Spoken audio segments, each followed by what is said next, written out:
Alright, what's up world? I'm Brunelle. I'm at Paul's skate park right now, middle of the day. Probably not the best idea. It's probably nearing 100 degrees right now, but I'm gonna get it. I actually bought a new skateboard recently because I left mine in Venice. My friend has it, but Venice is pretty far away from where I live, and I just haven't been able to find the time to go pick it up. So instead, I decided to support skateboarding, support the local skateboard shop. Shout out House of Vista shop, and also shout out Asylum skate shop in Oceanside. Y'all had the Ace AF ones. Those were a hard find. But without further ado, my setup is new. I have a few little tweaks on it compared to my old setup, and I'm here to share those with you guys. I think this new idea, new board setup I'm working with is gonna really push my skateboarding into the next level, and hopefully, you know, it's more transition based, big transition versus it used to be more all around skating streets, skating pools, transition, but I've been skating a lot more transition than I've been skating anything else. So this is gonna be a transition board. Here we go. First thing is I got a house board, House of Vista shop board. This is an 875, and it's like my other boards, you know, it's got a good concave on the nose, good concave on the tail. I like having a big nose and a big tail. Usually the big tail, it provides for pop, stability when you're doing transition tricks. Big nose is huge. I like doing disaster slaps and things that involve putting weight on my nose to clear my back truck on the coping. So, you know, big nose, big tail, huge for me, as well as a big board. You know, I wear a size 12 on my shoe, so it's pretty big. And having an 875, it makes me feel stable on the board when I'm skating big transition, and it also helps me, you know, it helps me feel safe, but it also allows me to get tech if I need to. Big spins, front side flips, kick flips. Not very much of a hill flip guy, but again, I don't think this board's too big not to throw some hill flips. So, you know, it's a good, I would say, you know, it's a good happy medium, because I feel like 9 for myself would be too big, and 8.5 would just be too small. So 8.75 right in the middle. I think this will be a great size for me to start riding. So with the board, I also got Mob Grip. Now Mob Grip's my favorite. I've never tried or skated different types of grip. I've probably been skating Mob for like maybe the last 15 years. As soon as I got my first sheet of it, I never went to anything else. It's got great grip for your feet, all ease on transition. It takes a lot of grip, and Mob, you know, Mob supplies that, and your feet can also move around on there if you need to jump, change your feet, get into position or whatever. It allows your foot to move on there without grabbing it too hard. So, you know, if I was to recommend any grip to anyone, it would be Mob. You know, I love it, and it's definitely never let me down. So we'll probably start putting this on. Most sheets of Mob I've gotten before haven't been long enough for my boards, and I'll usually have like one end sticking out, but this is definitely going to cover it. So, you know, go to a skate shop that's going to give you a big size of grip, because if you're riding a board like this, you're going to need an extra large size of grip. Usually get the roll and cut it out. That's usually the best bet.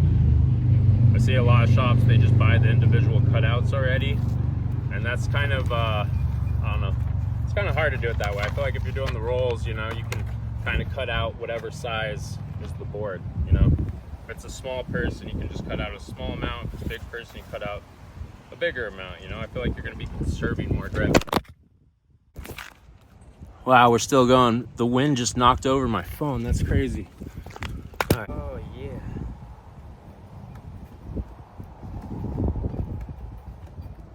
That's the second time it's fallen. Covering it, and from there I kind of just make sure I flatten it down on the board evenly, because you don't want to get those bubbles on your board. I really don't like having bubbles on my grip. Personally, it's just like, it's just so annoying, especially like when you're skating like bowls and stuff, and you can feel the bubbles under your feet. It kind of throws off your skating, or at least it does for me anyway. So now we got the grip on there. We want to sand it down now. I like sanding my board down a little extra. I like seeing that white line around the edge. I'm gonna use this screwdriver, really any tool. You can even use a truck. I'm just gonna sand this down. Kind of rub at an angle. So the wheelbase on this board is actually 14.375 for anyone that's wondering. As I put the grip on, I'm really getting to see the shape of it. Again, I like that concave, and I also like the concave in the middle of the board. I don't like when a board's completely flat. I feel like it throws off your skating, and it might even throw off like the style of your skating, you know? When I'm doing disaster slaps and stuff, I feel like if it was flat, I'd either break my board or the slap just wouldn't be as fast or good looking, in my opinion. So I'm using a knife versus a razor blade, but always cut away from yourself.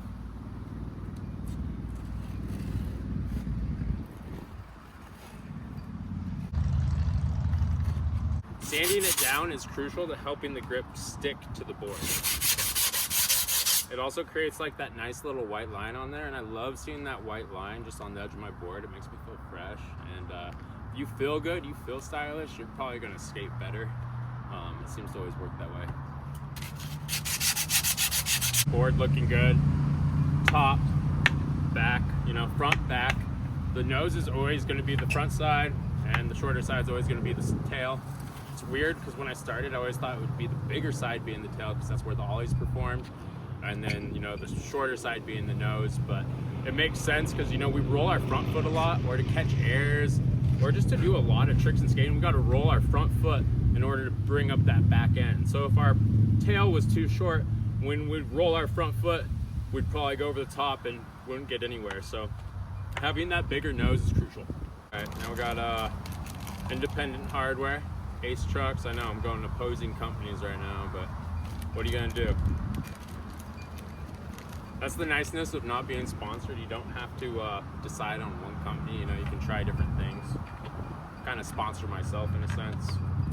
So I know this is the front, and I know this is the tail. With this indie hardware, there's two silver ones. So the two silver ones I'm gonna put on the front, and it lets me know that that's the front of my board, so that before I drop into a bowl or something, that I don't have to worry about dropping in with the board backwards. Does that happen to any of you guys? Because that happens to me all the time. So having a little differ of a front truck versus the back truck, it's gonna help me know, you know, what's the front, what's the back. I think with my colored silver bolts right here versus the black ones, I'm gonna put them diagonal. I think that'll look cooler. All right, got that in. I'm gonna turn it upside down. Now we're gonna get my trucks out. Now, I've always been riding the Ace AF1s since they came out with the AF1s. Personally, I think Ace has the best truck for turning. Transition skating is all about turning and finding lines. And in order to find lines, sometimes you have to turn really sharp. So you want a truck that's fast, will turn out of the way. And Ace truck will do just that. Also good if you're like skating competitions or, you know, jam sessions with a lot of people. There's gonna be people dropping in on each other. You might be skating the bowl with someone else. Someone's gonna fall. You're gonna have to swerve right out of the way so you don't hit them. You can keep your line going. So having a truck that's so versatile, I think is crucial for skating. That's why Ace has always been my favorite. The other day I skated that Tom's pool. I didn't even have my own board. I skated someone else's board. They had indie trucks, and it's a good board, don't get me wrong. I got that Hurricane, got some sick tricks in there, but it did not ride like Ace do. And I'm not talking bad on indie. It's just, I don't think I've met a truck that is as good as Ace's. It also lasts me a long time. People always talk about cracking their trucks and whatnot. I mean, I do massive truck slaps. I do all these things to the truck, and that's not egotistical. I do truck slaps, maybe not massive, but big in my mind. And I've never broken the truck in that sense, unless it was like really grinded down. I was already to the axle, been skating it forever. But that's a whole nother story. When that happens, it's kind of like a victory, and you want to keep that truck forever, because how rare is it to break through the axle? I've only done it twice in my life, and I hope I get to do it more, you know, add to the collection. So we're gonna take off these trucks. Asylum Skate Shop, they're charging trucks now individually. I never knew that was a thing. I thought you always had to buy them in a set, you know. So $36 a truck, not too bad. Now, I think breaking in trucks is the hardest thing to do when you're breaking in your skateboard, you know. I think shoes are next, and that's not even part of your skateboard, but as far as anything skateboarding related, I think, you know, breaking in trucks is the hardest, breaking in shoes is the second hardest. For breaking in trucks, I think something that would like help you guys out is it's really about breaking in the bushing, this white part holding the truck together right here. Those take a while to break in. It's hard plastic, it's hard material. So sometimes just leaning on your toes and on your heels, You could do it in your house, you could do it on carpet, you could do it in grass, you could do it on concrete. Just breaking in those trucks by going front side, backside, toe side, heel side, that's really going to break in the bushings, and it's going to allow your truck to get more broken in as well. Another part of breaking in the truck is getting your grooves for certain grinds. When it's a bare truck, it's kind of hard to find that groove spot because it's, you know, a bare truck. So sometimes you have to grind pool coping or harder coping in order to get that truck fully broken in. Boy, it is a hot day today. Just sweating setting up this board. That's the warm up. Alright, so we got that side basically all good to go. I'm missing a nut over here. Alright, so we got that there. Let's reach into my magical bag. Let's find that other truck. Where you at? Hopefully I remembered it. I did. Okay. So let's get this on here. And my bolts. Where you at? Alright. These are the nuts, I guess, you know. But we got them. No, we're getting the board set up. Just looking at this board, I can't wait to skate it.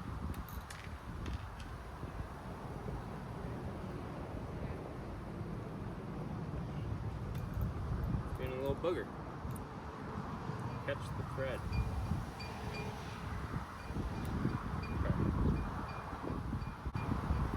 I need a different angle.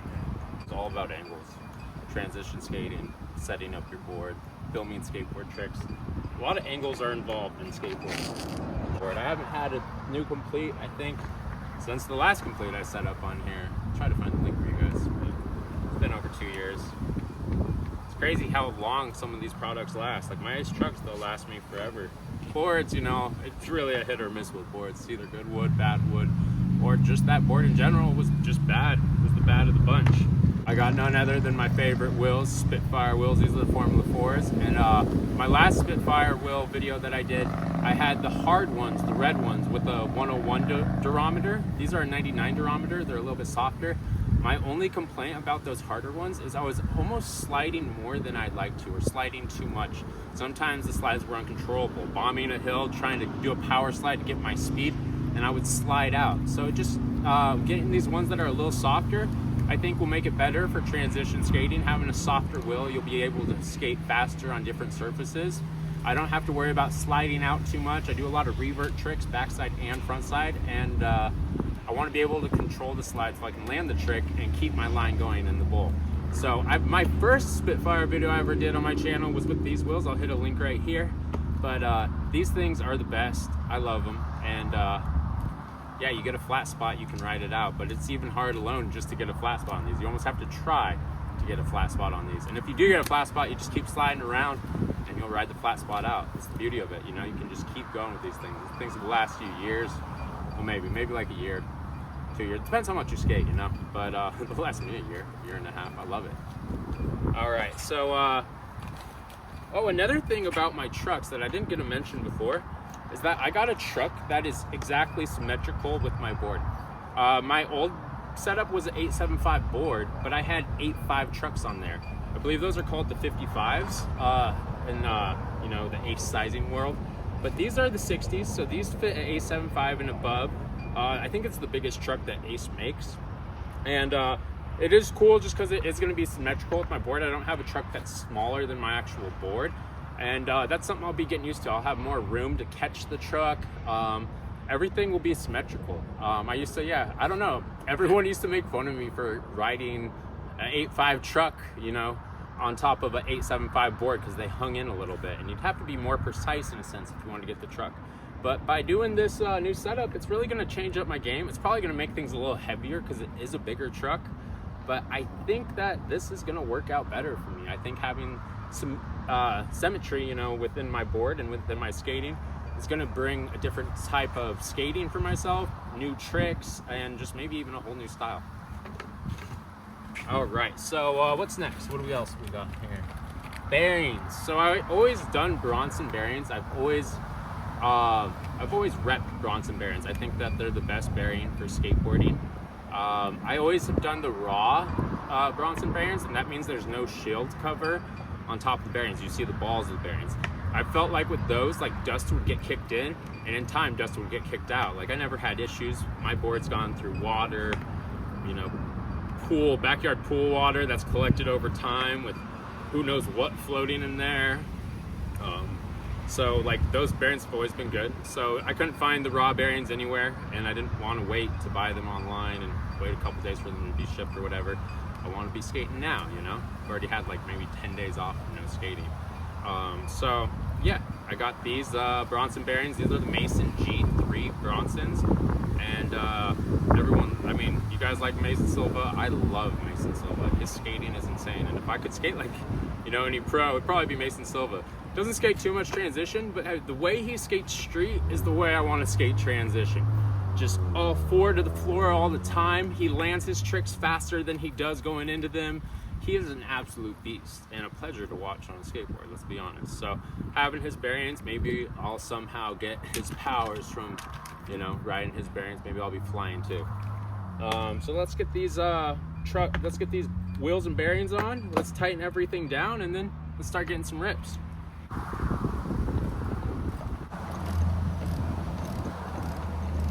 What I'm going to do is I'm going to lick the wheel. Sorry, this is kind of graphic. But by licking the wheel, putting the bearing in there, it's going to be easier to get the bearing into the wheel properly and evenly. You want it to get in there nicely. And we're going to do the same thing to the other side. Nice little lick, and you know, I'm giving part of myself to my board, and now this board will always be a part of me, you know? So put on these back little washers, one on the back, one on the front. Helps keep the wheel rolling so the wheel doesn't get stuck along the truck.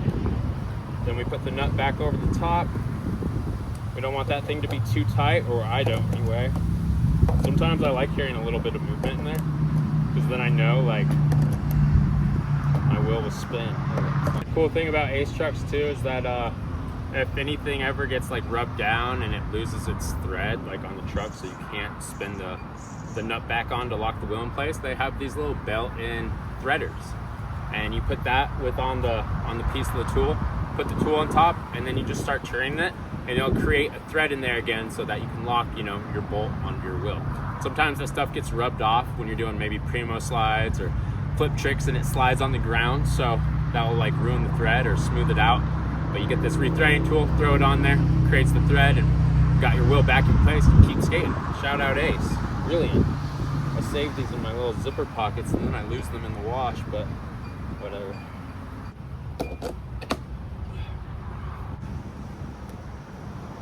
Now, what do you guys think about buying other bushings versus the stock bushings that come in the truck? I'm very curious about that. I wonder what people do. I like the stock bushings. I wasn't always that way. I always preferred like getting the bones bushings, usually the mediums, the ones with the yellow ring around the top. But I want to, you know, I don't know, my last pair of trucks, I don't think I had my own bushings in there. I think I had just the stock ones, and they worked out great. They lasted a long time. I think like 2.5 years, which is crazy. Maybe I haven't been skating as much, but I feel like I've been skating good. It's gonna take some time breaking it in, mostly just breaking in the trucks and the wheels.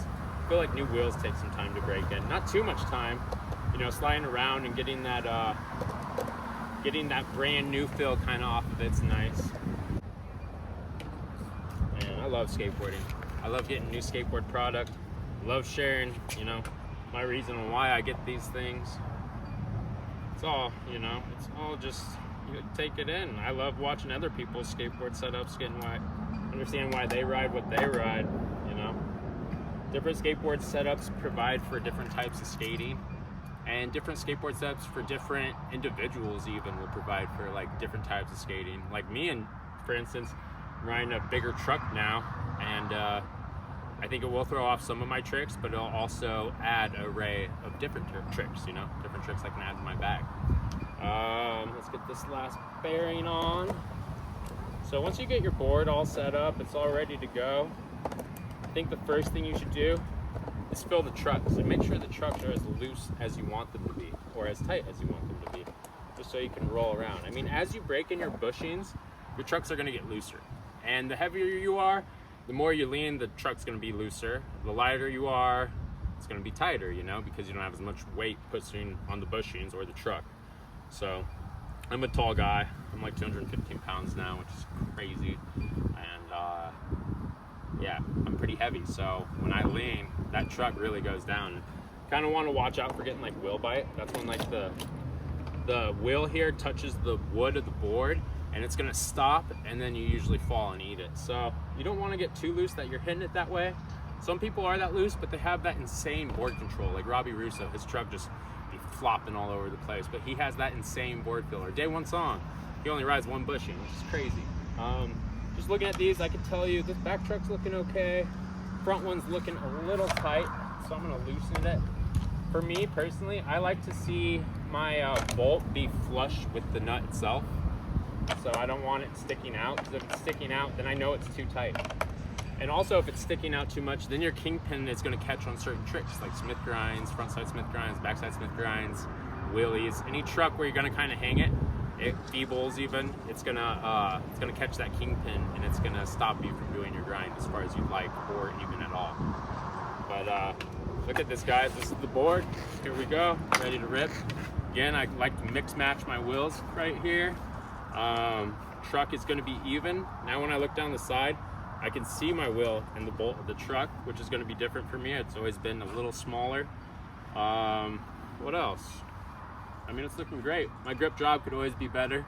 I like the hardware. I like how I have the silver in the front, knowing that's the front and this is the back. Yeah, I'm excited to rip.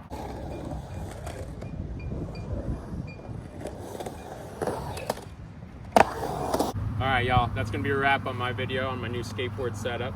I hope you guys gained some knowledge or a bit or two on you know, any of the products in here. If you have any questions on why I ride what I ride, you know, leave it down in the comments below.